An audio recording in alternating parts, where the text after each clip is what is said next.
नमस्कार दोस्तों, मैं डॉक्टर नरेंद्र राठी दिल्ली से आज आपके साथ में।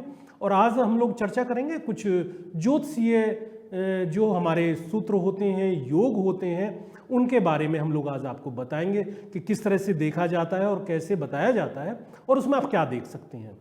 देखिए, बहुत अच्छा क्वेश्चन है कि पंचम हाउस से क्या क्या देखा जाता है। पंचम हाउस से आपकी शिक्षा देखी जाती है, आपकी संतान के बारे में देखा जाता है। और यदि पंचम हाउस में जो ग्रह होता है वो आपको त्वरित फल देता है। पंचमेश 6-8 बारे में नहीं जाना चाहिए, इसके बारे में बताया गया। कुछ योग बताए गए हैं।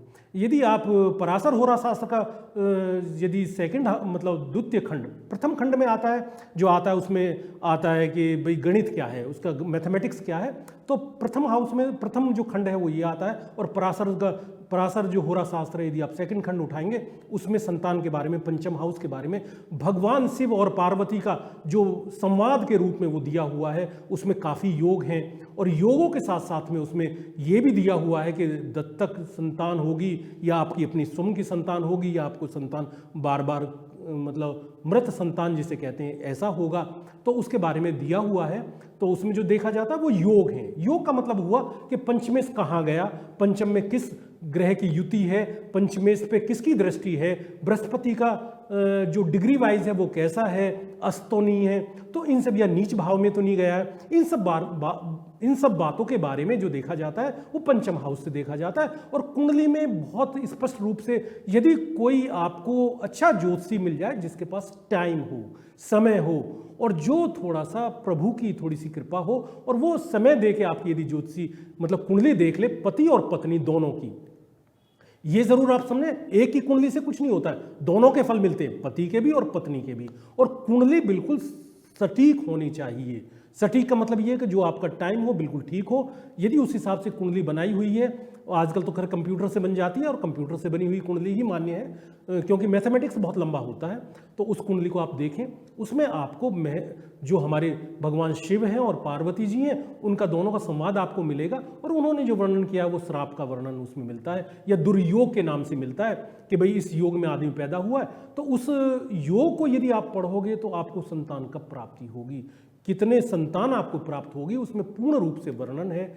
और उसमें जो बताया हुआ है लास्ट में, संतान गोपाल मंत्र, हरिवंश पुराण, स्नान, ये सब का वर्णन जो दिया हुआ है, आप उसका उपयोग करें।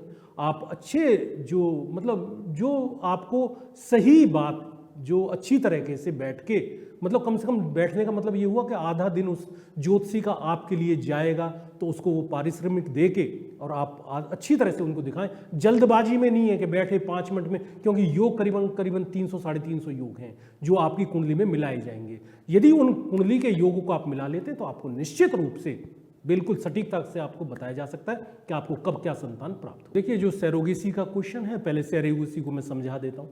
यदि सैरोगेसी का मतलब ये होता है कि खुद के संतान नहीं हो पा रही है, वजह क्या हो सकती है, वजह यूट्रस की जो बच्चेदानी है वो प्रॉपर वर्किंग ना करना, उसमें कुछ लेयर होती हैं तो वो लेयर बच्चे को नहीं पकड़ पाती हैं।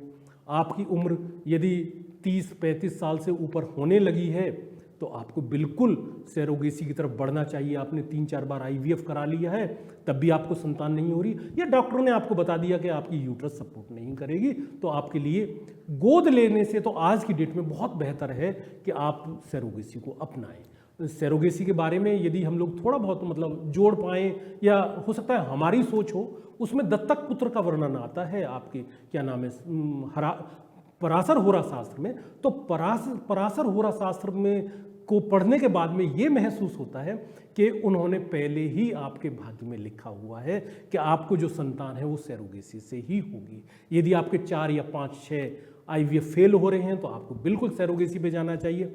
यदि आपके एग अच्छे नहीं हैं तो आपको डोनर एग का उपयोग करना चाहिए। और सैरोगेसी आज के लिए एक चमत्कारिक चीज़ है, मैं इस बात से बिल्कुल सहमत हूं, और आपको जाना भी चाहिए और परेशान नहीं होना चाहिए, बिल्कुल परेशान नहीं होना चाहिए। हाँ, सैरोगेसी से पहले हम लोगों से आप मिल सकते हैं। वो किस लिए मिल सकते हैं कि आपको DNA, आपका ही DNA हो, मतलब आपका बच्चा आपका जैविक बच्चा हो, उसके लिए जो मेडिसिन है आप उसका उपयोग करें।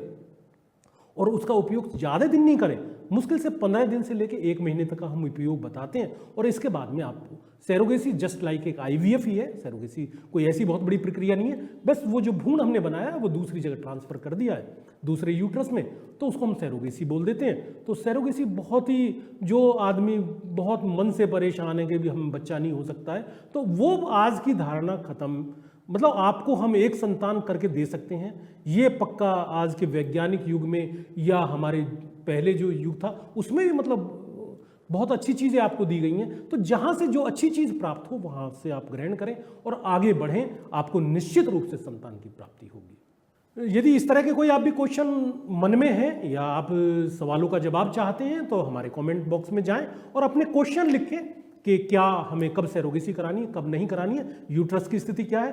तो इन सब के बारे में आप पूछना चाहें तो आपके सवालों का जवाब हम प्रयास करेंगे अच्छी तरीके से दे पाएँ। नमस्कार।